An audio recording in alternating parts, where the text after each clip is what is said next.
ಹುಬ್ಬಳ್ಳಿಯ ಚಂದ್ರಮೌಳೇಶ್ವರ ದೇವಸ್ಥಾನ 12ನೇ ಶತಮಾನದಲ್ಲಿ ನಿರ್ಮಾಣ ಆಗಿ ಅದಕ್ಕೊಂದು ಭವ್ಯವಾಗಿರ್ತಕ್ಕಂಥ ಕಾರಿಡಾರನ್ನು ನಿರ್ಮಾಣ ಮಾಡಬೇಕನ್ನೋಂಥ ಸಂಕಲ್ಪದೊಂದಿಗೆ ಕಳೆದ 2 ವರ್ಷದ ಹಿಂದೆ ಚುನಾಯಿತ ಪ್ರತಿನಿಧಿಯಾಗಿ ಹೋದ್ಮೇಲೆ ಮೊದಲನೇ ಬಾರಿಗೆ ನನ್ನ ವಸತಿ ಕಮಿಟಿಗೆ ಹಾಕಿದ್ರು, 2ನೇ ಬಾರಿಗೆ ಪಿಟಿಷನ್ ಕಮಿಟಿಗೆ ಹಾಕ್ತಕ್ಕಂಥ ಸಂದರ್ಭದಲ್ಲಿ ಸರ್ಕಾರಕ್ಕೆ ಮತ್ತು ಅನೇಕ ಸಂದರ್ಭದಲ್ಲಿ ನಾನು ಅಧಿವೇಶನದ ವೇಳೆಯಲ್ಲಿ ಕೂಡ ಇದ್ರ ಬಗ್ಗೆ 7 ಅಧಿವೇಶನದಲ್ಲಿ ನಿರಂತರವಾಗಿ ಇದ್ರ ಬಗ್ಗೆ ಪ್ರಸ್ತಾವನೆಯನ್ನು ನಾನು ಮಾಡಿದ್ದೆ. ತದನಂತರ ಅದು ಫೈಲ್ ಇನ್ನೇನು ಮುಂದೆ ಆಗೋದಿಲ್ಲ ಅಂತಂದಾಗ ಗೊತ್ತಾದಾಗ ಅದನ್ನು ಪಿಟಿಷನ್ ಕಮಿಟಿಗೆ ಹಾಕ್ಕೊಂಡು ಅಲ್ಲಿಂದ ಚರ್ಚೆಯನ್ನು ಪ್ರಾರಂಭ ಮಾಡಿದ್ದೇವೆ. ಇವತ್ತೊಂದು ಭಾಳ ಸಂತಸಕರ ಸಂಗತಿ ಅಂತಂದರೆ, ಬಹುಶಃ ಪಿಟಿಷನ್ ಕಮಿಟಿ ಸಭೆ ಪ್ರತಿ ವಾರ ಗುರುವಾರದಂದು ಬೆಂಗಳೂರಿನಲ್ಲಿ ನಡೆಯುತ್ತೆ. ನಮ್ಮದು ಸುಮಾರು 8 ಸಬ್ಜೆಕ್ಟ್ಗಳನ್ನು ರಾಜ್ಯದ ಬೇರೆ ಬೇರೆ ಜಿಲ್ಲೆಗಳಿಂದ ಬಂದಿರತಕ್ಕಂಥ ಸಬ್ಜೆಕ್ಟ್ಗಳನ್ನು ಇಟ್ಕೊಂಡು ನಮ್ಮ ಉಪಸಭಾಪತಿಗಳಾಗಿರ್ತಕ್ಕಂಥ ರುದ್ರಪ್ಪ ಲಮಾಣಿಯವರ ಅಧ್ಯಕ್ಷತೆಯಲ್ಲಿ 15 ಜನ ಶಾಸಕರ ತಂಡ ಒಟ್ಟು ಪಿಟಿಷನ್ ಕಮಿಟಿಯಲ್ಲಿ ಇರುತ್ತೆ. ಕಳೆದ ಬಾರಿ ನಾನು ಅಧ್ಯಕ್ಷರಾಗಿರ್ತಕ್ಕಂಥ ಪಿಟಿಷನ್ ಕಮಿಟಿ ಅಧ್ಯಕ್ಷರು ಮತ್ತು ಉಪಸಭಾಪತಿಗಳಾಗಿರ್ತಕ್ಕಂಥ ರುದ್ರಪ್ಪ ಲಮಾಣಿಯವರಲ್ಲಿ ನಾನು ವಿನಂತಿಯನ್ನು ಮಾಡಿದ್ದೆ. ಇದೊಂದು ಐತಿಹಾಸಿಕವಾಗಿರ್ತಕ್ಕಂಥ ಚಂದ್ರಮೌಳೇಶ್ವರ ದೇವಸ್ಥಾನ ಐತಿ, ಇದಕ್ಕೊಂದು ಕಾರಿಡಾರ್ ಆಗಬೇಕು. ಇದ್ರದ್ದು ಒಂದಿಷ್ಟು ಡೆವಲಪ್ಮೆಂಟ್ ದೃಷ್ಟಿಯಿಂದ ತೆಗೆದುಕೊಂಡೆ ಅಂದರೆ ಮುಂದಿನ ದಿನಮಾನಗಳಲ್ಲಿ ಭಾಳ ದೊಡ್ಡದಾಗಿರ್ತಕ್ಕಂಥ ಪ್ರಯತ್ನ ಪ್ರವಾಸೋದ್ಯಮಕ್ಕೂ ಕೂಡ ಸಿಗುತ್ತೆ ಮತ್ತು ಆ ದೇವಸ್ಥಾನಕ್ಕೂ ಒಂದು ಕಾಯಕಲ್ಪವನ್ನು ಕಲ್ಪಿಸಬೇಕಾದಂಥ ಅವಶ್ಯಕತೆ ಇದೆ ಅಂತ ಹೇಳಿದಾಗ ರುದ್ರಪ್ಪ ಲಮಾಣಿಯವರು ಮೊದಲೇ ಬಾರಿಗೆ ಕಳೆದ 6 ತಿಂಗಳಿಂದ ಅವರೇ ಸ್ವತಃ ಬಂದು ಭೇಟಿ ಕೊಟ್ಟು ದೇವಸ್ಥಾನಕ್ಕೆ ಭೇಟಿ ಕೊಟ್ಟು ನೋಡಿದ ಮೇಲೆ ಅವ್ರಿಗೂ ಅನ್ನಿಸ್ತು, ಇಲ್ಲ ನೀವು ತೆಗೆದುಕೊಂಡಿರ್ತಕ್ಕಂಥ ವಿಷಯ ಭಾಳ ಇಂಪಾರ್ಟೆಂಟ್ ಐತಿ, ಇದನ್ನು ಕಾಯಕಲ್ಪ ಕಲ್ಪಿಸ್ಬೇಕಂತಕ್ಕಂಥ ವಿಚಾರವನ್ನು ಅವರು ಕೂಡ ತಿಳಿಸಿದ ಮೇಲೆ ಕಳೆದ 3 ಸಲ ಇದನ್ನು ಪಿಟಿಷನ್ ಕಮಿಟಿಲಿ ಇದಕ್ಕೆ ಸಂಬಂಧಪಟ್ಟಿರ್ತಕ್ಕಂಥ ಅನೇಕ ಚರ್ಚೆಗಳನ್ನು ನಾವು ಮಾಡಿದ್ದೇವೆ. ಇದಕ್ಕೆ UD ಸೆಕ್ರೆಟರಿ, ಆಮೇಲೆ ಆರ್ಕಾಲಜಿ ಡಿಪಾರ್ಟ್ಮೆಂಟು, ನಮ್ಮ ಜಿಲ್ಲಾಧಿಕಾರಿಗಳು, ಕಾರ್ಪೊರೇಷನ್ ಕಮಿಷನರವರು, ಕಂದಾಯ ಇಲಾಖೆಯವರು, ಸೆಕ್ರೆಟ್ರಿ ಎಲ್ಲ ಹೈಯರ್ ಲೆವೆಲ್ ಆಫೀಸರ್ಸದ್ದು 3 ಸಲ ನಾವು ಇದಕ್ಕೆ ಸಂಬಂಧಪಟ್ಟಿರ್ತಕ್ಕಂಥ ಮೀಟಿಂಗನ್ನು ಮಾಡಿ ಒಂದು ಜಂಟಿ ಸರ್ವೆ ಮೊದಲು ನಾವು ಕಾರ್ಪೊರೇಷನ್ ವತಿಯಿಂದ ಒಂದು ಸರ್ವೆಯನ್ನು ನಾವು ಮಾಡಿಸಿದ್ವಿ. ಸುಮಾರು 54-55 ಪ್ರಾಪರ್ಟಿಗಳನ್ನು ನಾವು ಅಲ್ಲಿ ತೆಗಿಯೋಂಥದ್ದು ಬರುತ್ತೆ. ಅದರ ಒಂದು ಒಳ್ಳೆಯ ಸಂಗತಿ ಅಂದರೆ ಅಲ್ಲಿರ್ತಕ್ಕಂಥ ಏನು ಪ್ರಾಪರ್ಟಿ ಓನರ್ಸ್ ಇದ್ದಾರೆ 54-55 ಜನ ಏನಿದ್ದಾರೆ, ನಾವು ಹೋಗಿ ಭೇಟಿ ಕೊಟ್ಟಂಥ ಸಂದರ್ಭದಲ್ಲಿ ಅವರೆಲ್ಲರೂ ಕೂಡ ಸ್ವಯಂ ಪ್ರೇರಣೆ ಅಂತ ಹೇಳಿದರು, ನಾವು ಬಿಟ್ಟು ಕೊಡೋಕೆ ರೆಡಿ ಇದ್ದೇವೆ, ನಮಗೆ ಬೇರೆ ಕಡೆ ನೀವೇನಾದರೂ ನಿಯೋಜನೆ ಮಾಡಿಕೊಟ್ರಿ ಅಂದರೆ ನಾವು ಇದನ್ನು ಬಿಟ್ಟು ಕೊಡ್ತೇವೆ ಅಂತಕ್ಕಂಥ ಮಾತನ್ನು ಅಲ್ಲಿರ್ತಕ್ಕಂಥ ಎಲ್ಲ ಪ್ರಾಪರ್ಟಿ ಓನರ್ಸ್ ಕೂಡ ಸಹಮತದೊಂದಿಗೆ ಮತ್ತು ಒಮ್ಮತದೊಂದಿಗೆ ಅವರೆಲ್ಲ ತಿಳಿಸಿದ ಮೇಲೆ ಇದನ್ನು ನಾವು ಪಿಟಿಷನ್ ಕಮಿಟಿಯಲ್ಲಿ ಸವಿಸ್ತಾರವಾಗಿ ಚರ್ಚೆ ಮಾಡಿದ್ದೇವೆ. ನಾನು ಕಳೆದ ಸಲ ಮಾನ್ಯ ಅಧ್ಯಕ್ಷರಿಗೆ ವಿನಂತಿ ಮಾಡಿದ್ದೆ, ನಾವು ಯಾಕೆ ಈ ಪಿಟಿಷನ್ ಕಮಿಟಿಯನ್ನು ಹುಬ್ಬಳ್ಳಿಯಲ್ಲೇ ಮಾಡಬಾರ್ದು ಅನ್ನೋಂಥದ್ದನ್ನು, ಮತ್ತು ವಿಶೇಷವಾಗಿ ಹುಬ್ಬಳ್ಳಿಯಲ್ಲಿ ಮಾಡಿದರೆ ಅದಕ್ಕೊಂದು ಒತ್ತು ಕೂಡ ಸಿಗುತ್ತೆ ಮತ್ತು ಒಂದು ವಿನಂತಿಯನ್ನು ಮಾಡಿದ್ದೆ. ಯಾಕಂದರೆ ರಾಜ್ಯದ ನಾನಾ ವಿಷಯಗಳ ಬಗ್ಗೆ ಚರ್ಚೆ ಆಗುತ್ತೆ, ಬೇರೆ ಬೇರೆ ಸಬ್ಜೆಕ್ಟ್ಗಳಿರ್ತವೆ. ಹೀಗಾಗಿ ನಾನು ವಿನಂತಿ ಮಾಡಿಕೊಂಡು 5 ಸಬ್ಜೆಕ್ಟ್ಗಳು ನಾನು ಹುಬ್ಬಳ್ಳಿಗೆ ಸಂಬಂಧಪಟ್ಟಿರ್ತಕ್ಕಂಥ ಮತ್ತು ನಮ್ಮ ಕ್ಷೇತ್ರಕ್ಕೆ ಸಂಬಂಧಪಟ್ಟಿರ್ತಕ್ಕಂಥ ವಿಷಯಗಳನ್ನು ಕೂಡ ನಾನು ಪಿಟಿಷನ್ ಕಮಿಟಿಯಲ್ಲಿ ಪ್ರತಿ ವರ್ಷ ಕೊಡ್ತಿರ್ತೀನಿ. ಹೀಗಾಗಿ ಕೇವಲ 5 ಸಬ್ಜೆಕ್ಟ್ ಅಂದರೆ ಹುಬ್ಬಳ್ಳಿ ನಡೀತಕ್ಕಂಥ ಸಭೆಯಲ್ಲಿ ಕೇವಲ ಹುಬ್ಬಳ್ಳಿಗೆ ಸಂಬಂಧಪಟ್ಟಿರ್ತಕ್ಕಂಥ ವಿಷಯಗಳನ್ನು ಮಾತ್ರ ಇಡಬೇಕಂತ ವಿನಂತಿ ಮಾಡಿದಾಗ ಅದಕ್ಕೆ ಅಧ್ಯಕ್ಷರು ಸಂಪೂರ್ಣವಾಗಿ ಸಹಮತ ಮಾಡೋ ಮುಖಾಂತರ 5 ಸಬ್ಜೆಕ್ಟ್ಗಳನ್ನು ನಾಡ್ದು ನಡೀತಕ್ಕಂಥ ಮೀಟಿಂಗ್ನಲ್ಲಿ ನಾವು ತೆಗೆದುಕೊಂಡಿದ್ದೇವೆ.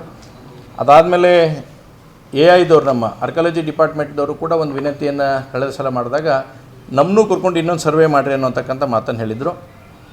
ಅವ್ರನ್ನೂ ಕೂಡಿಸಿ ಮತ್ತೊಮ್ಮೆ ಅವ್ರನ್ನೂ ಮತ್ತು ಮಹಾನಗರ ಪಾಲಿಕೆ ಎರಡೂ ಸೇರಿಸಿ ಒಂದು ಜಂಟಿ ಸರ್ವೆ ಮಾಡಿ ಈಗ ಆಲ್ಮೋಸ್ಟ್ ಒಂದು ಪ್ರಾಜೆಕ್ಟ್ ಏನಾಗಬೇಕು, ಯಾವ ರೀತಿ ಇರಬೇಕಂತಕ್ಕಂಥದ್ದನ್ನು ಸಂಪೂರ್ಣ ನಾವು ರೆಡಿ ಮಾಡಿದ್ದೇವೆ. ಈಗ ಆಲ್ಮೋಸ್ಟ್ DPR ಹಂತಕ್ಕನ್ನು ಬಂದಿದೆ. ಹೀಗಾಗಿ ನಾಡ್ದು ನಡೀತಕ್ಕಂಥ ಸಭೆಯಲ್ಲಿ ಅದ್ರ ಬಗ್ಗೆ ಸಂಪೂರ್ಣವಾಗಿ ಕೂಲಂಕುಷವಾಗಿರ್ತಕ್ಕಂಥ ಚರ್ಚೆಯನ್ನು ಮಾಡಿ ಅದಕ್ಕೆ ಮುಂದೆ ಇದನ್ನು ಯಾವ ಡಿಪಾರ್ಟ್ಮೆಂಟ್ಲಿಂದ ಹಣವನ್ನು ನಾವು ತರಿಸ್ಬೇಕನ್ನುವಂಥದ್ದನ್ನು ಕೂಡ ನಾವು ಯೋಚನೆ ಮಾಡುವಂಥದ್ದಾಗುತ್ತೆ. ಯಾಕೆಂದರೆ ನಮಗೆ ಈಗ ಮಾಡಿರ್ತಕ್ಕಂಥ ಹಣ ಅಂದರೆ ಸುಮಾರು 25 ಕೋಟಿ ರೂಪಾಯಿ ನಮಗೆ ಬೇಕನ್ನುವಂಥದ್ದಾಗಿದೆ. ಅದರಲ್ಲಿ 18 ಕೋಟಿ ರೂಪಾಯಿ ಶಿಫ್ಟಿಂಗಿಗೆ ಬೇಕಾಗುತ್ತೆ, ಸುಮಾರು 7 ಕೋಟಿ ರೂಪಾಯಿ ಡೆವಲಪ್ಮೆಂಟ್ ಚಾರ್ಜಸ್ ಅನ್ನುವಂಥ ನಿಟ್ಟಿನಲ್ಲಿ ಆಗಿದೆ. ಹೀಗಾಗಿ ಅದರ ಪ್ಲ್ಯಾನು ಇತ್ಯಾದಿಗಳನ್ನೆಲ್ಲವೂ ಕೂಡ ಅಂದರೆ ಚಂದ್ರಮೌಳೇಶ್ವರ ಕಾರಿಡಾರ್ ಅಂತಕ್ಕಂಥ ಹೆಸರಿನಿಂದ ಅದನ್ನು ಮಾಡುವಂಥದ್ದಾಗಿದೆ. ಹೀಗಾಗಿ ನಾಡ್ದು 6ನೇ ತಾರೀಕಿಗೆ ಪ್ರಥಮ ಬಾರಿಗೆ ಹುಬ್ಳಿಯಲ್ಲಿ ಅಂದರೆ ಇಡೀ ರಾಜ್ಯದಲ್ಲಿ ಬೇರೆ ಕಡೆ ಹೋಗಿದ್ದಿಲ್ಲ, ಬರೀ ನಾವು ವಿಸಿಟ್ ಮಾಡೋಕ್ಕೆ ಹೋಗಿದ್ದೆ ಯಾವುದಾದ್ರೂ ಕಾಮಗಾರಿ ಇತ್ತಂದರೆ.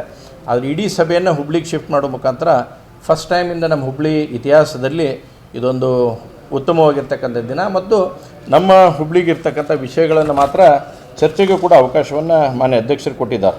ಅದರಲ್ಲಿ ಒಂದನೇ ಸಬ್ಜೆಕ್ಟು ಚಂದ್ರಮೌಳೇಶ್ವರ ದೇವಸ್ಥಾನಕ್ಕೆ ಸಂಬಂಧಪಟ್ಟಾಗೆ ಇದೆ, ಫಸ್ಟ್ ಸಬ್ಜೆಕ್ಟು. ಎರಡನೇದ್ದು ಹುಬ್ಳಿ ಧಾರವಾಡ ವಿಧಾನಸಭಾ ವ್ಯಾಪ್ತಿಯಲ್ಲಿ ಬರ್ತಕ್ಕಂಥ ಕೊಳಗೇರಿ ಪ್ರದೇಶಗಳಲ್ಲಿ ವಾಸ ಕುಟುಂಬಗಳಿಗೆ ಹಕ್ಕುಪತ್ರ ಕೊಡ್ತಕ್ಕಂಥದ್ದನ್ನು. ಇನ್ನೂ ಅಂದರೆ ಅನೇಕ ಕಡೆ ನಮ್ಮ ಹಕ್ಕುಪತ್ರ ವಿತರಣೆ ಕಾರ್ಯಕ್ರಮ ಆಗಿದ್ದಿಲ್ಲ, ಇನ್ನೊಂದಿಷ್ಟು ಕಡೆ ಕೊಡಬೇಕಾಗತ್ತೆ, ಅದನ್ನು ಕೂಡ ನಾನು ಪಿಟಿಷನ್ ಕಮಿಟಿಯಲ್ಲಿ ಎತ್ತಿದ್ದೆ. ಆಮೇಲೆ ಅನೇಕರಿಗೆ ಇವತ್ತು ಹುಬ್ಳಿ ಧಾರವಾಡ ಜಯ ಹನುಮಾನ್ ನಗರ ಕೊಳಚೆ ಪ್ರದೇಶದಲ್ಲಿ ಅಲ್ಲಿ ಗೃಹವನ್ನು ನಿರ್ಮಾಣ ಮಾಡ್ತಕ್ಕಂಥದ್ದೈತಿ. ಕೆಲವೊಂದು 2-3 ಸಮಸ್ಯೆಗಳು ಬಂದ ಕಾರಣಕ್ಕಾಗಿ ಅದನ್ನು ಇನ್ನೂ ಒಂದು ಸ್ವಲ್ಪ ಸ್ಟಡಿ ಮಾಡುವಂಥದ್ದು ಇತ್ತು. ಅದನ್ನು ನಾಡ್ದೆ ನಡೀತಕ್ಕಂಥ ಸಭೆಯಲ್ಲಿ ಅದಕ್ಕೂ ಅಂತಿಮವಾಗಿರ್ತಕ್ಕಂಥ ತೀರ್ಮಾನವನ್ನು ನಾವು ತೆಗೆದುಕೊಳ್ತೇವೆ. ಅದ್ರ ಜೊತೆಗೆ ನಮ್ಮ ಹುಬ್ಳಿ ಧಾರವಾಡ ಮಹಾನಗರ ಪಾಲಿಕೆಯಿಂದ ನಮ್ಮ ನಗರಾಭಿವೃದ್ಧಿ ಪ್ರಾಧಿಕಾರದಿಂದ ಕ್ರಮಬದ್ಧವಾಗಿರ್ತಕ್ಕಂಥ ಅನುಷ್ಠಾನಗೊಳಿಸ್ಬೇಕನ್ನುವಂಥ ನಿಟ್ಟಿನಲ್ಲಿ, ಅಂದರೆ ಇವತ್ತು ರೋಡ್ಗಳನ್ನು ಹೊಸ ಲೇಔಟ್ಗಳನ್ನು ಏನು ಮಾಡ್ತಾರೆ. ಫಾರ್ ಎಕ್ಸಾಂಪಲ್ ನಾನು ತೆಗೆದುಕೊಂಡಿರ್ತಕ್ಕಂಥದ್ದು ಈಗ ನಮ್ಮ ಗಂಗೂಬಾಯಿ ಹಾನಗಲ್ ರೋಡ್ ಇದೆ, ಅಲ್ಲಿ ಒಂದು ಸಮಸ್ಯೆಯನ್ನು ಇವತ್ತು ಪ್ರಾಧಿಕಾರದಿಂದ ಮಾಡಿದ್ದಾರೆ. ಅಂದರೆ 100 ಫೀಟ್ ರೋಡ್ ಇರುತ್ತೆ, ಅದಾದಮೇಲೆ ಅದಕ್ಕೆ ಬಫರ್ ಝೋನ್ ಇರುತ್ತೆ, ಸರ್ವಿಸ್ ರೋಡ್ ಇರುತ್ತೆ, ಸರ್ವಿಸ್ ರೋಡ್ ಆದಮೇಲೆ ಬಫರ್ ಝೋನ್ ಆದಮೇಲೆ ಬಿಲ್ಡಿಂಗ್ ಲೈನ್. ಇದು ಎಂಟೈರ್ ಸ್ಟ್ರೆಚ್ಚಿಗೆ ಇರಬೇಕಾಗಿರ್ತಕ್ಕಂಥ ಸಂಗತಿ. ಆದರೆ ಇವತ್ತು ದುರ್ದೈವ ಅಂತಂದರೆ ಕೆಲವೊಬ್ಬರಿಗೆ ಬಿಟ್ಟಿದ್ದಾರೆ, ಕೆಲವೊಬ್ರಿಗೆ ಬಿಟ್ಟಿಲ್ಲ. ಅಂದರೆ ಕೆಲವೊಬ್ರಿಗೆ ಎಲ್ಲನೂ ಇಂಪ್ಲಿಮೆಂಟ್ ಮಾಡಿದ್ದಾರೆ, ಕೆಲವೊಬ್ರಿಗೆ ಬಿಡಲಾರ್ದಂಥ ಪರಿಸ್ಥಿತಿ ಇದೆ. ಹೀಗಾಗಿ ಇದನ್ನ ಚರ್ಚೆಯನ್ನು ನಾವು ತೆಗೆದುಕೊಂಡಿದ್ದೇವೆ. ಅಧಿಕಾರಿಗಳು ಇದ್ರ ಕೂಡ 2 ಸಲ ಚರ್ಚೆ ಆಗೈತೆ. ಹೀಗಾಗಿ ಇದನ್ನೊಂದು ವಿಶೇಷವಾಗಿ ಇಟ್ಕೊಂಡಿದ್ದೇವೆ. ಅದ್ರ ಜೊತೆಗೆ ನಮ್ಮ ಹುಬ್ಳಿ ಧಾರವಾಡದ ಮಹಾನಗರದ ಕೆರೆಗಳನ್ನು, ನಮ್ಮ ಕ್ಷೇತ್ರದಲ್ಲಿ ಒಟ್ಟು 6 ಕೆರೆಗಳು ಬರ್ತಾಯಿದ್ದಾವೆ. 6 ಕೆರೆಗಳಿಗೆ ಕಾಯಕಲ್ಪವನ್ನು ಕೊಡ್ತಕ್ಕಂಥ ನಿಟ್ಟಿನಲ್ಲಿ, ಒಂದು ಒತ್ತು ಕೊಡ್ತಕ್ಕಂಥ ನಿಟ್ಟಿನಲ್ಲಿ ಅವ್ರಿಗೆ ಆ ಕೆರೆಗಳ ಸಂರಕ್ಷಣೆಗೋಸ್ಕರ ಕೂಡ ಒಂದು ವಿಶೇಷವಾಗಿರ್ತಕ್ಕಂಥ ಯೋಜನೆ ಆಗಬೇಕು ಅನ್ನುವಂಥದ್ದನ್ನು ಕಳೆದ ಸಲ ನಾವು ಈ ಪಿಟಿಷನ್ ಕಮಿಟಿಯಲ್ಲಿ ಕೂಡ ನಾವು ಇದನ್ನು ಹಾಕ್ಕೊಂಡಿದ್ದೇವೆ. ಅದರ ಮುಖಾಂತರ ಒಟ್ಟು ಈ 5 ಸಬ್ಜೆಕ್ಟ್ಗಳನ್ನು ಇಟ್ಕೊಂಡಿದ್ದೇವೆ. ಆಮೇಲೆ ನನ್ನ ಕ್ಷೇತ್ರದಲ್ಲೇ ಇರ್ತಕ್ಕಂಥ ಬಡವರಿಗೆ ಇವತ್ತು ಭಾಳ ದೊಡ್ಡ ಪ್ರಮಾಣದಲ್ಲಿ ಸುಮಾರು 7-8 ಸಾವಿರ ಅರ್ಜಿಗಳು ನಮ್ಮ ಕಡೆ ಇದ್ದಾವೆ. ಅಂದರೆ ಬಡವರ ಮನೆಗಳಿಲ್ಲ ಅಂತಕ್ಕಂಥ ಅರ್ಜಿಗಳು ನಮಗಿದ್ದಾವೆ. ಹೀಗಾಗಿ ಆ ಅರ್ಜಿಗೆ ಬೇಕಂತಂದ್ರೆ ಅದಕ್ಕೆ ಏನು ಮಾಡಬೇಕು, ಯಾವ ರೀತಿಯಾಗಿ ನಾವು, ಯಾಕೆ ನಮ್ಮ ಕಡೆ ಲ್ಯಾಂಡ್ ಬ್ಯಾಂಕ್ ಇಲ್ಲ. ಹುಬ್ಳಿ ಧಾರವಾಡ ಸೆಂಟ್ರಲ್ ವಿಧಾನಸಭಾ ಕ್ಷೇತ್ರದಲ್ಲಿ ಇವತ್ತಿನವರೆಗೂ ನಮಗೆ ಲ್ಯಾಂಡ್ ಬ್ಯಾಂಕ್ ಅನ್ನುವಂಥದ್ದಿಲ್ಲ. ಹೀಗಾಗಿ ಲ್ಯಾಂಡ್ ಬ್ಯಾಂಕನ್ನು ನಾವು ಕ್ರಿಯೇಟ್ ಮಾಡಬೇಕಾಗತ್ತೆ. ಬಡವರಿಗೆ ಸೂರನ್ನು ಒದಗಿಸ್ಬೇಕಂದ್ರೆ ನಮಗೆ ಲ್ಯಾಂಡ್ ಬ್ಯಾಂಕ್ ಭಾಳ ಇಂಪಾರ್ಟೆಂಟ್ ಐತಿ. ಹೀಗಾಗಿ ಅದ್ರ ಬಗ್ಗೆಯೂ ಕೂಡ ನಾವು ಚರ್ಚೆಯನ್ನು ಮಾಡುವಂಥ ವಸತಿ ಇಲಾಖೆಯ ಹಿರಿಯ ಅಧಿಕಾರಿಗಳನ್ನು ಕೂಡ, ವಸತಿ ಗ್ರಾಮೀಣಾಭಿವೃದ್ಧಿ, ನಗರಾಭಿವೃದ್ಧಿ ಮತ್ತು ಕಂದಾಯ, ಪ್ರವಾಸೋದ್ಯಮ, ಪುರಾತತ್ವ ಇಲಾಖೆ ಎಲ್ಲ ಹಿರಿಯ ಅಧಿಕಾರಿಗಳು ಕೂಡ ನಾಡ್ದು ನಡೀತಕ್ಕಂಥ ಸಭೆಯಲ್ಲಿ ಉಪಸ್ಥಿತರಿರ್ತಾರೆ. ನಾಳೆ ಸಾಯಂಕಾಲ ಅಷ್ಟೊತ್ತಿಗೆ ಉಳಿದ ಎಲ್ಲ ಶಾಸಕರು ಕೂಡ ಬಹುಶಃ ಹುಬ್ಳಿಗೆ ಬರುವಂಥದ್ದಾಗುತ್ತೆ. ನಾಡ್ದು ಬೆಳಿಗ್ಗೆ ಮೊದಲನೇ ಹಂತದಲ್ಲಿ ನಮ್ಮದು ಚಂದ್ರಮೌಳೇಶ್ವರ ದೇವಸ್ಥಾನ ಸುಮಾರು 10:30ಗೆ ಚಂದ್ರಮೌಳೇಶ್ವರ ದೇವಸ್ಥಾನ ಇಡೀ ಪಿಟಿಷನ್ ಕಮಿಟಿ ವಿಸಿಟ್ ಮಾಡುತ್ತೆ. ಅದಾದಮೇಲೆ ಉಣಕಲ್ ಕೆರೆಗೂ ಕೂಡ ಒಂದು ವಿಸಿಟನ್ನು ಇಟ್ಕೊಂಡಿದ್ದೇವೆ. ತದನಂತರ ಹುಬ್ಳಿ ಧಾರವಾಡ ಮಹಾನಗರ ಪಾಲಿಕೆಯಲ್ಲಿ ನಮ್ಮ ಸಭೆಯನ್ನು ಕೂಡ ನಾವು ಆಯೋಜನೆಯನ್ನು ಮಾಡುವಂಥದ್ದನ್ನು ನಾವು ಮಾಡ್ಕೊಂಡಿದ್ದೇವೆ. ಹಾಗಾಗಿ ಇದೊಂದು ಐತಿಹಾಸಿಕವಾಗಿರ್ತಕ್ಕಂಥ ತೀರ್ಮಾನವನ್ನು ಬಹುಶಃ ಆಗ್ಬೋದು ಅಂತಕ್ಕಂಥ ಯೋಚನೆಯಲ್ಲಿ ನಾವೆಲ್ಲರೂ ಕೂಡ ಇದ್ದೇವೆ. ಯಾಕೆಂದರೆ ಚಂದ್ರಮೌಳೇಶ್ವರಿಗೆ ಒಂದು ಕಾಯಕಲ್ಪ ಕಲಿಸುವಂಥ ನಿಟ್ಟಿನಲ್ಲಿ, ಒಂದು ಕಾರಿಡಾರ್ ಆಗುವಂಥ ನಿಟ್ಟಿನಲ್ಲಿ ಭಾಳಷ್ಟು ಯೋಜನೆಗಳನ್ನು ಕಳೆದ 2 ವರ್ಷದಿಂದ ನಿರಂತರವಾಗಿ ನಾವು ಇದಕ್ಕೆ ಹೋರಾಟ ಮಾಡ್ಕೊಂಡು ಬಂದಿದ್ದೇವೆ. ಇವತ್ತು ಪಿಟಿಷನ್ ಕಮಿಟಿನೇ ಹುಬ್ಳಿಗೆ ಬರೋ ಮುಖಾಂತರ ಒಂದು ಒಳ್ಳೆಯ ಸಂದೇಶ ನಮಗೆ ಸಿಗಬಹುದು ಅಂತಕ್ಕಂಥ ಆಶೆಯಲ್ಲಿ ನಾನು ಇದ್ದೇನೆ. ಅದರ ಜೊತೆಗೆ ಪಿಟಿಷನ್ ಕಮಿಟಿಗೆ ಸಂಬಂಧಪಟ್ಟಿರ್ತಕ್ಕಂಥದ್ದು ಇಷ್ಟು ಮೀಟಿಂಗನ್ನು ನಮ್ಮ ಮಹಾನಗರ ಪಾಲಿಕೆ GB ಹಾಲ್ನಲ್ಲಿ ಕೂಡ ನಾವು ಇಟ್ಕೊಂಡಿದ್ದೇವೆ. ಹೀಗಾಗಿ ಪೂಜ್ಯ ಮಹಾಪೌರರು, ಉಪಮಹಾಪೌರರು ಉಳಿದಂಥ ಎಲ್ಲರೂ ಕೂಡ ಅದಕ್ಕೆ ಭಾಳಷ್ಟು ಸಹಕಾರವನ್ನು ಕೊಟ್ಟಿದ್ದಾರೆ. ಜಿಲ್ಲಾಧಿಕಾರಿಯಾಗಿರ್ತಕ್ಕಂಥ ದಿವ್ಯಾ ಪ್ರಭು ಅವರು ಈಗಾಗಲೇ ಈ ಪಿಟಿಷನ್ ಕಮಿಟಿಗೆ ಸಂಬಂಧಪಟ್ಟಿರ್ತಕ್ಕಂಥ 3-4 ಸಭೆಗಳನ್ನು ಮಾಡಿ ಒಟ್ಟು ಸಭೆ ಯಾವ ರೀತಿ ಇರಬೇಕು, ಏನಿರಬೇಕು ಅಂತಕ್ಕಂಥ ಎಲ್ಲವನ್ನು ಕೂಡ ಚರ್ಚೆಯನ್ನು ಮಾಡಿ ಎಲ್ಲ ಅಧಿಕಾರಿಗಳು ಇದರಲ್ಲಿ ಆ್ಯಕ್ಟಿವ್ ಆಗಿ ಪಾರ್ಟಿಸಿಪೇಟ್ ಮಾಡುವಂಥ ಕೆಲಸವನ್ನು ಇವತ್ತು ಆಗ್ತಾಯಿದೆ. ಎರಡನೇದು, ನಾವು ಲಾಸ್ಟು ಜನಪ್ರತಿನಿಧಿಗಳಾಗಿ ಬಂದಾಗಿಂದ ಹಿಡ್ಕೊಂಡು ರುಕ್ತುಂ ಬೆಟ್ಟಕ್ಕೆ ಒಂದು ಕಾಯಕಲ್ಪವನ್ನು ಕಲ್ಪಿಸ್ಬೇಕನ್ನುವಂಥ ನಿಟ್ಟಿನಲ್ಲಿ ಸಾಕಷ್ಟು ಪ್ರಯತ್ನವನ್ನು ಮಾಡಿದ್ವಿ. ಒಂದು ರೋಪವೇ ಆಗಬೇಕನ್ನುವಂಥದ್ದಿತ್ತು, ಅದರ ನಂತರ ಜಿಪ್ವೇ ಅನ್ನುವಂಥದ್ದಿತ್ತು. ಆಮೇಲೆ ಬೆಟ್ಟಕ್ಕೆ ಒಂದಿಷ್ಟು ಬೇರೆ ಯೋಜನೆಗಳನ್ನು ಮಾಡಬೇಕಂತೇಳಿ ಸನ್ಮಾನ್ಯ HK ಪಾಟೀಲ್ರಿಗೂ ಕೂಡ ನಾನು ಹೋಗಿ ಅವ್ರಿಗೆ ಮನವಿಯನ್ನು ಕೂಡ ಕೊಟ್ಟಿದ್ದೆ. ಅದಾದಮೇಲೆ ಡೆಲ್ಲಿಯಿಂದ ಒಂದು ಟೀಮನ್ನು ಕೂಡ ನಾವು ಕರೆಸಿ ನಮ್ಮ ಜಿಪ್ ಲೈನನ್ನು ರೋಪವೇಯನ್ನು ಯಾವ ರೀತಿಯಾಗಿ ಮಾಡ್ಬೋದು ಅಂತಂದು 2 ಪ್ರಪೋಸಲನ್ನು ಕೊಟ್ಟಿದ್ವಿ. ಒಂದು ಬೆಟ್ಟ ಟು ಉಣಕಲ್ ಲೇಕ್ ಅಂತಿತ್ತು, ಇನ್ನೊಂದು ಬೆಟ್ಟದ ಮೇಲಿಂದ ಬೆಟ್ಟದ ಕೆಳಗೆ ಬರುವಂಥದ್ದು. ಹೀಗಾಗಿ ಬೆಟ್ಟದ ಮೇಲಿಂದ ಉಣಕಲ್ ಲೇಕಿಗೆ ಅದು ಫಿಸಿಬಿಲಿಟಿ ಇಲ್ಲ ಅನ್ನೋ ಕಾರಣಕ್ಕಾಗಿ ಅದನ್ನು ಕ್ಯಾನ್ಸಲ್ ಮಾಡಿದ್ದಾರೆ. ಈ ಕೊನೆಗೆ ಅವರು ಬೆಟ್ಟದ ಮೇಲಿಂದ ಬೆಟ್ಟದ ಕೆಳಗಡೆ ಅಂದರೆ ಪತ್ರಕರ್ತರ ನಗರ ಅಂತ ಏನು ಬರುತ್ತೆ, ಅಲ್ಲಿವರೆಗೆ ತೊಗೋಬೋದು ಅಂತಕ್ಕಂಥ ಒಂದು ವರದಿಯನ್ನು ಮಾನ್ಯ ಮಂತ್ರಿಗಳಿಗೆ ಅವ್ರು ಕೊಟ್ಟಿದ್ದಾರೆ. ಅದು ಅಂಡರ್ ಪ್ರೊಸೆಸ್ನಲ್ಲಿದೆ. ಅದರದ್ದು ಒಂದು ಫೈನಲ್ ಆದಮೇಲೆ ನಾವು ಯಾವ ರೀತಿಯಾದಂಥ ನಿರ್ಣಯ ತೆಗೆದುಕೊಳ್ಬೋದು ಅನ್ನೋಂಥದ್ದೈತಿ. ಮೀನ್ವೈಲು ಬೆಟ್ಟವನ್ನು ಅಭಿವೃದ್ಧಿ ಮಾಡುವಂಥ ದೃಷ್ಟಿಯಿಂದ 5 ಕೋಟಿ ರೂಪಾಯಿನ ಕೂಡ ನಾವು ಈಗ ಸ್ಯಾಂಕ್ಷನ್ ಮಾಡಿಸ್ಕೊಂಡಿದ್ದೇವೆ. ಇದಕ್ಕೆ DPR ಪ್ರೊಸೆಸ್ ಆಗ್ತಾಯಿದೆ. ಬೆಟ್ಟಕ್ಕೆ ನಾನು ಅಲ್ಲಿರ್ತಕ್ಕಂಥ ವಿಹಾರಗಳ ಸಂಘ ಇರಲಿ, ಅಲ್ಲಿ ನಮ್ಮ ಮಹಾನಗರ ಪಾಲಿಕೆ ಸದಸ್ಯರಿರಲಿ, ಉಳಿದಲ್ಲಿ ಯಾರ್ಯಾರು ಸಂಬಂಧಪಟ್ಟಿರ್ತಾರೆ ಅವರೆಲ್ಲರ ಜೊತೆಯೂ ಕೂಡ ಸೇರಿ ಮೀಟಿಂಗ್ ಮಾಡಿ ಬೆಟ್ಟದ ಮೇಲೆ ಹೋಗಿ ಸ್ವತಃ ನಾವು ಬಂದಿರತಕ್ಕಂಥ ಅಧಿಕಾರಿಗಳನ್ನು ಯಾರ್ಯಾರು ಬಂದಿದ್ದರು, ಪ್ರವಾಸೋದ್ಯಮ ಇಲಾಖೆಯಿಂದ ಹಿಡ್ಕೊಂಡು DC ಅವ್ರನ್ನ ಹಿಡ್ಕೊಂಡು ತಹಸೀಲ್ದಾರ್ ಹಿಡ್ಕೊಂಡು ಎಲ್ಲರ ಜೊತೆ ಕೂಡ ನಾವು ಮಾತಾಡಿ ಒಂದು ಪ್ರಪೋಸಲನ್ನು ಕೂಡ ನಾವೀಗ ಕೊಟ್ಟಿದ್ದೇವೆ. ಅದರಲ್ಲಿ ಬಹುಶಃ ನಾವು ಯಾರು ದುಬೈಗೆ ಹೋಗಿ ಬಂದಿರ್ತೇವೆ ಅವ್ರಿಗೆಲ್ಲರಿಗೂ ಗೊತ್ತಿದೆ, ಸಾಕಷ್ಟು ಜನ ನೋಡಿದ್ದು. ಕೇವಲ ಆದ ಒಂದು ಗ್ಲಾಸ್ ಸ್ಕೈ ಆ್ಯಂಡ್ ವಾಕ್ ಅನ್ನುವಂಥದ್ದೇನಿತ್ತು, ಅದನ್ನು ನೋಡೋಕೆ ಅಲ್ಲಿ ಮಟ್ಟ ಹೋಗ್ತಕ್ಕಂಥ ಪ್ರಯತ್ನವನ್ನು ಆಗ್ತಾಯಿತ್ತು. ಈಗ ನಾನು ಯೋಚನೆ ಮಾಡಿ ಒಂದು ನಿರ್ಣಯ ತೊಗೊಂಡ್ವಿ. ಅದನ್ನ ಯಾಕೆ ಇಲ್ಲೇ ನಾವು ಹುಬ್ಳಿ ಒಳಗೆ ಮಾಡಬಾರ್ದು ಅಂತ ನಿರ್ಣಯ ತೊಗೊಂಡು ಗ್ಲಾಸ್ ಸ್ಕೈ ವಾಕ್ವೇ ಅಂಥೇಳಿ, ಅಲ್ಲಿಂದ ವಾಕ್ ಅಂಥೇಳಿ ಬೆಟ್ಟದ ಮೇಲಿಂದ ಒಂದಿಷ್ಟು ಡಿಸ್ಟೆನ್ಸ್ ತೊಗೊಂಡು ಗ್ಲಾಸ್ ಮೇಲಿಂದ ಹೋಗಿ ನಡ್ಕೊತ ಹೋಗಿ ಬರ್ತಕ್ಕಂಥ ಅದೊಂದು ಯೋಚನೆಯನ್ನು ಮಾಡಿದ್ದೇವೆ. ಅದ್ರ ಜೊತೆಗೆ ಆ ಬೆಟ್ಟದ ಒಳಗಡೆನೇ ಇರ್ತಕ್ಕಂಥ ಯಾವುದೇ ಗಿಡಕ್ಕೆ ಸಮಸ್ಯೆಗಳಾಗದಂಥ ತೊಂದರೆ ಆಗದ ರೀತಿಯಲ್ಲಿ ಜಿಪ್ ಲೈನ್ ಕೂಡ ಅಳವಡಿಸುವಂಥದ್ದನ್ನು, ಅಂದರೆ ಒಂದು ರೌಂಡ್ ಆಗಲಿ ಅನ್ನೋತಕ್ಕಂಥಲ್ಲಿ ಜಿಪ್ ಲೈನನ್ನು ಅಳವಡಿಸುವಂಥ ಪ್ರಯತ್ನ ಮಾಡ್ತಾಯಿದ್ದೇವೆ. ಆಮೇಲೆ ಹಿಸ್ಟ್ರಿ ಪೆವಿಲಿಯನ್ ಅಂತಂದೇಳಿ ಮ್ಯೂಸಿಯಂ ಸ್ಟೈಲು, ಓಪನ್ ಗ್ಯಾಲರಿ, ಈ ರೀತಿಯಾಗಿರ್ತಕ್ಕಂಥ ಯೋಚನೆಯನ್ನು ಬೈನಾಕ್ಯುಲರ್ ಪಾಯಿಂಟ್ ಅನ್ನುವಂಥದ್ದು ಮಾಡಿದ್ದೇವೆ. ಅಂದರೆ ಈಗ ಇಲ್ಲಿ ಒಂದು ಒಳ್ಳೆ ರೀತಿಯಾದಂಥ ಬೈನಾಕ್ಯುಲರ್ ಪಾಯಿಂಟ್ ಮಾಡಿದ್ವಿ ಅಂದರೆ ಫ್ಲೈಟ್ ಲ್ಯಾಂಡಿಂಗು ಟೇಕ್ ಆಫಿಂದ ಹಿಡ್ಕೊಂಡು ಹುಬ್ಳಿಯ ಆಲ್ಮೋಸ್ಟ್ ಅರ್ಧ ಚಿತ್ರಣ ಭಾಳ ಉತ್ತಮವಾಗಿ ಕಾಣುವಂಥದ್ದಾಗುತ್ತೆ. ಮಕ್ಕಳಿಗೆ, ಶಾಲಾ ಮಕ್ಕಳಿಗಿರಲಿ, ಉಳಿದವ್ರಿಗಿರಲಿ ಅಲ್ಲಿ ಬಂದು ನೋಡಿದಾಗ ಅದೊಂದು ಒಳ್ಳೆ ರೀತಿಯಾದಂಥ ಪ್ರಪೋಸಲ್ ಸಿಗ್ತದೆ. ಅದ್ರ ಜೊತೆಗೆ ಚಿಲ್ಡ್ರನ್ ಪಾರ್ಕನ್ನು ಪ್ಲೇ ಮಾಡುವಂಥದ್ದು, ಫುಡ್ ಕೋರ್ಟ್ ಮಾಡುವಂಥ ಯೋಚನೆಯನ್ನು ಇಟ್ಕೊಂಡಿದ್ದೇವೆ.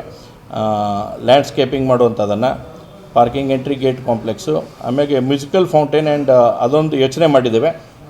ಅದು ಜಗದ ಅವೈಲಬಿಲಿಟಿಯನ್ನು ನೋಡಿಕೊಂಡು ಅದು ಯಾವ ರೀತಿ ಸಿಗುತ್ತೆ ಮತ್ತು ಈ ಫಂಡ್ ಎಷ್ಟೆಷ್ಟಾಗುತ್ತೆ ಅದ್ರ ಮೇಲೆ ನೋಡ್ಕೊಂಡು ಅದನ್ನೊಂದು ಯೋಚನೆ ಮಾಡುವಂಥದ್ದನ್ನು ಮಾಡುವಂಥದ್ದೈತಿ. ಇದ್ರ ಜೊತೆಗೆ ಅಡ್ವರ್ಟೈಸ್ಮೆಂಟ್ ಹೋಲ್ಡಿಂಗ್ಸು ಅವನ್ನೆಲ್ಲ ತೊಗೊಂಡು ಬೇರೆ ಬೇರೆ ಸಹಕಾರ ತೊಗೊಂಡು ಕೂಡ ಮಾಡಬೇಕನ್ನುವಂಥ ಯೋಚನೆ. ಇದು ಒಟ್ಟು 5 ಕೋಟಿ ರೂಪಾಯಿ ಪ್ರಾಜೆಕ್ಟನ್ನು ಇದನ್ನೂ ಒಂದು ಕೂಡ ಇಂಪ್ಲಿಮೆಂಟ್, ಇದು ಎರಡು ಕೂಡ ಇವತ್ತು ಇಂಪಾರ್ಟೆಂಟ್ ಆಗಿರ್ತಕ್ಕಂಥ ಸಂಗತಿಗಳೇನಿದ್ದಾವೆ. ಅದ್ರ ಜೊತೆಗೆ ನಮ್ಮ RNCT ರೋಡು ಕೂಡ ಕಳೆದ ಸಲ ಭಾಳಷ್ಟು ಹೋರಾಟ ಮಾಡಿ ಯಾವುದ್ಯಾವುದೋ ಕಾರಣಕ್ಕೆ ನಿಲ್ಲುವಂಥದ್ದಾಗಿತ್ತು. RNCT ರೋಡ್ ನಮ್ಮದು ಅಂದರೆ ಸಿದ್ದಾರ್ಥ ಮಠದಿಂದ ಹಿಡ್ಕೊಂಡು ಗೋಕುಲ್ ರೋಡ್ವರೆಗೆ ಕನೆಕ್ಟಿಂಗ್ ಆಗ್ತಕ್ಕಂಥ ಭಾಳ ಇಂಪಾರ್ಟೆಂಟ್ ರೋಡ್ ನಮ್ಮದಿತ್ತು. ಎಲ್ಲ ಹೋರಾಟವನ್ನು ಮುಗಿಸಿ ನಾವು ಸಿದ್ದಾರ್ಥ ಮಠದಿಂದ ಡೆನಿಷನ್ ಹೋಟೆಲ್ ಮಠ, ಈಗ ಡೆನಿಷನ್ ಕ್ರಾಸ್ ಹೋಟೆಲ್ ಮಠ ಕಂಪ್ಲೀಟ್ ರೋಡು, ಫೇಬಲ್ಸು ಎಲ್ಲ ಹಾಕುವಂಥದ್ದಾಗೈತೆ. ತದನಂತರ ಅಲ್ಲಿಂದ ಈಗ ಗೋಕುಲ್ ರೋಡ್ ಮೇನ್ ರೋಡಿಗೆ ಟಚ್ ಆಗುವಂಥ ನಿಟ್ಟಿನಲ್ಲಿ ಸುಮಾರು 4,25,00,000 ರೂಪಾಯಿದಲ್ಲಿ ಇದನ್ನು ಕೂಡ ರೋಡನ್ನು concrete road, concrete with pavers ರೋಡನ್ನು ಕೂಡ ನಾವು ಅಲ್ಲಿ ತೆಗೆದುಕೊಂಡಂಥದ್ದಾಗಿದೆ.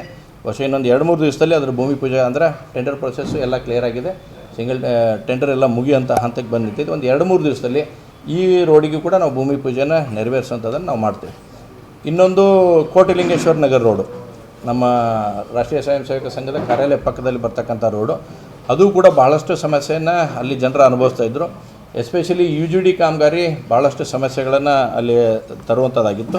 ಹೀಗಾಗಿ ಫುಲ್ 2.5 ಕಿಲೋಮೀಟರ್ ಸ್ಟ್ರೆಚ್ಚನ್ನು ಸುಮಾರು 2 ಕೋಟಿ ರೂಪಾಯಿ ವೆಚ್ಚದಲ್ಲಿ ಅದನ್ನು ಕೂಡ ಟೆಂಡರ್ ಪ್ರೊಸೆಸ್ ಮಾಡಿದ್ದೇವೆ. ಈಗಾಗಲೇ UGD ಕೆಲಸ ಪ್ರಾರಂಭ ಆಗೈತಲ್ಲ. UGD ಮುಗಿದ ತಕ್ಷಣ ರೋಡ್ ಕಾಮಗಾರಿಗಳನ್ನು ಕೂಡ ಅಲ್ಲಿಗೆ ತೆಗೆದುಕೊಂಡಂಥ ಕೆಲಸವನ್ನು ನಾವು ಮಾಡ್ತೀವಿ ಅನ್ನೋಂಥದ್ದನ್ನು ಕೂಡ ಈ ಸಂದರ್ಭದಲ್ಲಿ ಹೇಳೋಕ್ಕೆ ನಾನು ಇಚ್ಛೆ ಮಾಡ್ತೀನಿ. ಹೀಗಾಗಿ ಈ ಮೇಜರು ಇವತ್ತು ನಮ್ಮ ಪಿಟಿಷನ್ ಕಮಿಟಿ ಏನು ಹುಬ್ಳಿಗೆ ಬಂದು ಈ ಸಭೆಯನ್ನು ಆಗುತ್ತೆ, ಇದರಿಂದ ಒಂದು ಒಳ್ಳೆಯ ರೀತಿಯಾಗಿರ್ತಕ್ಕಂಥ ಫಲಪ್ರದವಾಗಿರ್ತಕ್ಕಂಥ ವಿಷಯ ನಮಗೆಲ್ಲರಿಗೂ ಬರುತ್ತೆ. ಮತ್ತೊಂದು ಇದೊಂದು ಒಳ್ಳೆಯ ವಿಷಯ ಉದ್ಘಾಟನೆ ಆಗೋಷ್ಟೇ ಅಲ್ಲ, ಒಂದು 25 ಕೋಟಿ ರೂಪಾಯಿ ನಮಗೆ ಬೇಕಾಗುತ್ತೆ. ಯಾಕಂದರೆ ಅದನ್ನು UD ಡಿಪಾರ್ಟ್ಮೆಂಟು ಅಥವಾ ಕಂದಾಯನೋ ಅಥವಾ ಟೂರಿಸಮೋ ಇದು ಎಲ್ಲದರ ನಡುವೆ ಐತದೆ. ಹಾಗಾಗಿ ಯಾರಿಗೆ ಅದನ್ನು ಹಾಕಿ ಅಲ್ಲಿಂದ ತರುವಂಥದ್ದಾಗಲಿ, ಈಗಾಗಲೇ ಮಾನ್ಯ ಕೇಂದ್ರ ಸಚಿವರಿಗೆ ಕೂಡ ನಾನು ಈ ವಿಷಯಗಳನ್ನು ಪ್ರಹ್ಲಾದ್ ಜೋಶಿ ಅವರಿಗೆ ತಿಳಿಸಿದ್ದೇನೆ. ನೀವು ಪ್ರೊಸೆಸ್ ಸ್ಟಾರ್ಟ್ ಮಾಡ್ಕೊರಿ, ರಾಜ್ಯ ಸರ್ಕಾರದಿಂದ ಏನೇನು ಬರ್ತದೆ ಅದನ್ನ ಮಾಡ್ಕೊಳ್ಳೋಣ. ಹಾಗೇನಾದರೂ ಹೆಚ್ಚು ಕಮ್ಮಿ ಅಂತಂತಂದರೆ ನಾವು ಸೆಂಟ್ರಲ್ ಗೌರ್ಮೆಂಟ್ಗೂ ಅಪ್ರೋಚ್ ಮಾಡಿ ಅಲ್ಲಿಂದನೂ ಕೂಡ ದುಡ್ಡು ತರಿಸುವಂಥ ಪ್ರಯತ್ನವನ್ನು ನಾವು ಮಾಡೋಣ ಅಂತಕ್ಕಂಥ ಮಾತನ್ನು ಅವರು ಕೂಡ ಹೇಳಿದ್ದಾರೆ. ಹೀಗಾಗಿ ಚಂದ್ರಮೌಳೇಶ್ವರ ಕಾರಿಡಾರ್ ಅನ್ನುವಂಥದ್ದು ಏನೈತಿ ಒಂದು ಫೈನಲ್ ಹಂತಕ್ಕೆ DPR ಹಂತಕ್ಕೆ ಬಂದಿದ್ದು ನಮ್ಮೆಲ್ಲರಿಗೆ ಸಂತರ್ಕದ ಸಂಗತಿ.